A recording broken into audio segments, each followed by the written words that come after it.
ជំរាបសួរជួបជាមួយនឹងនាងខ្ញុំម្ដងទៀតនៅក្នុងវីដេអូភាគ2អំពីអាហារូបករណ៍គាំទ្រដោយរដ្ឋាភិបាលអូស្ត្រាលី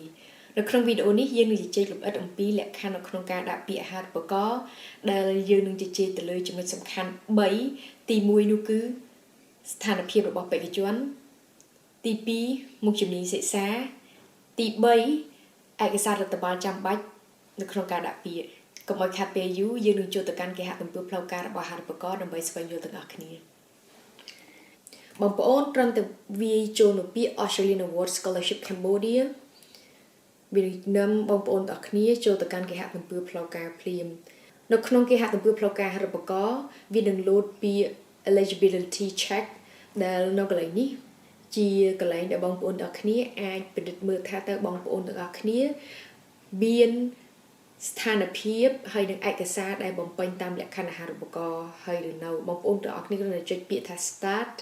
វានឹងនាំបងប្អូនទាំងអស់គ្នាទៅកាន់ទំព័រមួយនេះដែលបងប្អូនអាចបំពេញព័ត៌មានតាមការណែនាំហើយស្វែងយល់បានប៉ុន្តែនៅទីនេះយើងពិនិត្យមើលអំពីព័ត៌មានលម្អិតនៃអាហារូបករណ៍តាមរយៈការចូលទៅក្នុងទំព័រ scholarship ហើយនឹង who is eligible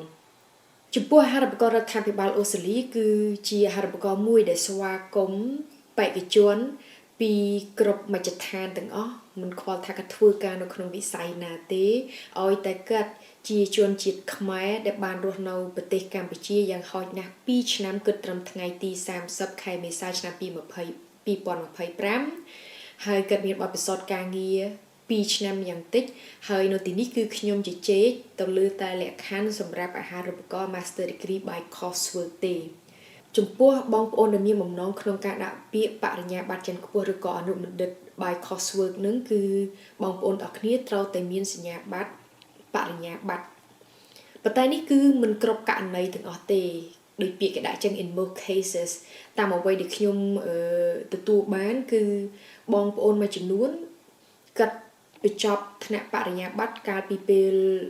យូរណាស់មកហើយជាង10-20ឆ្នាំមុនអញ្ចឹងគាត់អាចបានបន្តការសិក្សាទេប៉ុន្តែគាត់ធ្វើការតែម្ដងហើយបទពិសោធន៍ការងាររបស់គាត់គឺនៅក្នុងកម្រិតគ្រប់គ្រងឬក៏ជានាយកអញ្ចឹងនៅក្នុងករណីនេះសាលាខ្លះគេអត់តម្រូវឲ្យទៅតែយើងមានសញ្ញាបត្របរិញ្ញាបត្រទេ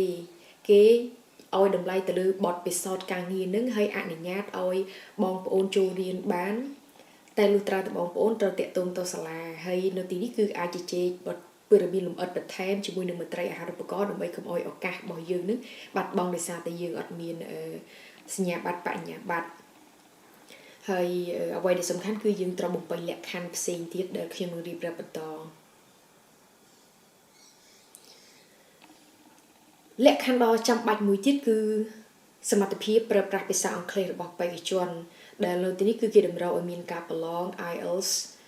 ដែលទទួលបានបន្ទុកយ៉ាងហោចណាស់6ចុចជាបន្ទុករួមហើយពុំមានបន្ទុកជំនាញណាមួយក្រោម 5.5 ទេអញ្ចឹងបានត្រឹម6ចុចគឺបងប្អូនអាចដាក់ពាក្យបានប៉ុន្តែដើម្បីអាចទទួលបានអាហារូបករណ៍នឹងមានឱកាសមករៀននៅអូស្ត្រាលីនេះគឺបងប្អូនត្រូវតែមានបន្ទុកអង់គ្លេស 6.5 អញ្ចឹង 6.5 នេះគឺអត់មានបន្ទុកណាមួយក្រោម6ចុចទៀតអញ្ចឹងថាធ្វើមិនអញ្ចឹងបេក្ខជនមួយចំនួនគាត់ដាក់ពាក្យជាមួយនឹងបន្ទុកដែលគេទទួលយកសិនហើយគាត់ត្រៀមពេលហ្នឹងគឺដើម្បីរៀនត្រៀមអញ្ចឹងនៅពេលដែលគាត់ដឹងលទ្ធផលអាហារូបករណ៍គាត់អាចទៅប្រឡងហើយយកបន្ទុកថ្មីហ្នឹងទៅដាក់ជូនក្រុមការងារអាហារូបករណ៍បានប៉ុន្តែបើសិនជាគាត់ប្រឡងអត់បានទេអាហារូបករណ៍ក៏មានវគ្គបំពន់សម្រាប់បេក្ខជនដែលមានសក្តានុពលហើយត្រូវបានជ្រើសរើសសម្រាប់អាហារូបករណ៍នឹងត្រៀមរៀនបំពន់ភាសាអង់គ្លេសនៅ IFL ដើម្បីត្រៀមប្រឡង IELTS សាជាថ្មីម្ដងទៀតអញ្ចឹងបងប្អូនទាំងគ្នាអាចទៅរៀនវគ្គបំពន់នឹងហើយប្រឡងចេញធម្មតាអញ្ចឹងជាទូទៅគឺជាព័ត៌មានពីមន្ត្រីអាហារូបករណ៍គឺ 100% ហើយអ្នកដែលទៅរៀនវគ្គបំពន់នឹងគឺទទួលបានកម្រិតភាសាអង់គ្លេសតាមតម្រូវការនៃអាហារូបករណ៍ផ្នែកទី1អំពីស្ថានភាពរបស់បេក្ខជនត្រូវបានបញ្ចប់ហើយទី2យើងនិយាយគ្នាអំពីថាតើមុខជំនាញអ្វីខ្លះដែលត្រូវបានអនុញ្ញាតឲ្យជ្រើសរើសរៀនសម្រាប់អាហារូបករណ៍មួយនេះ ចំពោះអាហារូបករណ៍គាំទ្រដោយរដ្ឋាភិបាលអូស្ត្រាលីនេះគឺបងប្អូនអាចជ្រើសរើសរៀនមុខវិជ្ជាទាំងឡាយណា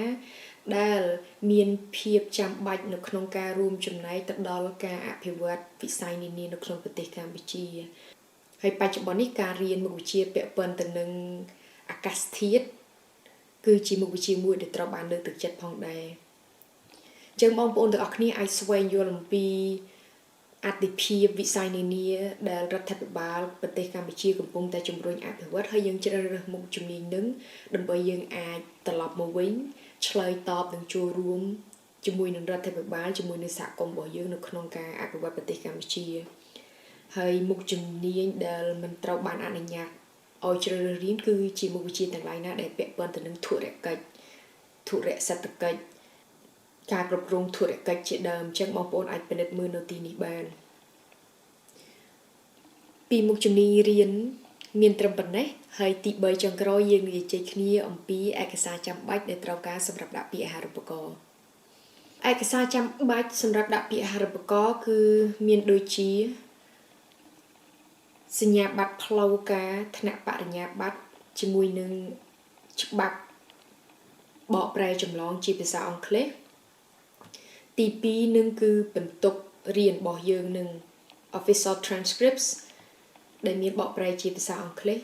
ចំពោះខ្ញុំធ្លាប់ស្នើសុំសាលាឲ្យចេញអង់គ្លេសតែម្ដងកុំបាច់បកប្រែតែចុងក្រោយសាលានៅតែត្រូវការច្បាប់ដើមជាភាសាខ្មែរអញ្ចឹងយើងនៅតែយកខ្មែរហើយនឹងអង់គ្លេសមួយជាមួយគ្នា